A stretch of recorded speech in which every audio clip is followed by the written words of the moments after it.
好，来继续要来看是高雄市长的补选，讲李美珍读中山大学的硕士的论文是讲抄的，有高达96%的内容，拢甲台北大学一个姓雷的硕士的论文拢同款。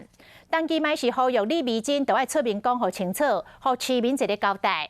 吴益政是认为讲，这个中山大学应该都要好好啊来调查。李美珍来反击讲，检验论文应该都要公平。蔡英文也回应，伊就回应。蔡总统在选举的时候，论文也会拿出来讨论。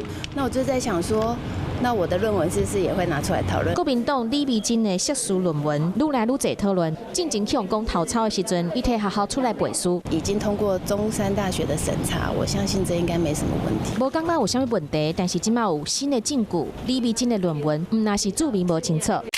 对这项研究动机开始看，台湾因为面对国际贸易的变迁，加上国内劳动力无够，土地成本伤悬。佮看倒边这位台北大学姓雷硕士的论文，第二段这项开始，一字拢无漏交，完全照抄。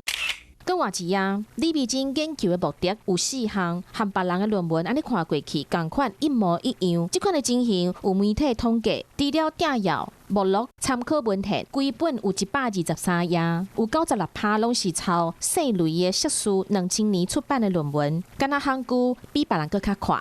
目前中山大学已经开始调查。记者问李美珍。有关贸易却是抄袭的，你怎么看？李美珍行足紧的离开，国民党的候选人有争议，两个对手安怎讲呢？公开说明清楚，然后向社会大众交代。应该是没了解。补选的投票时间愈来愈近，候选人过去所做的，还有伊的行为，拢互提出来检视。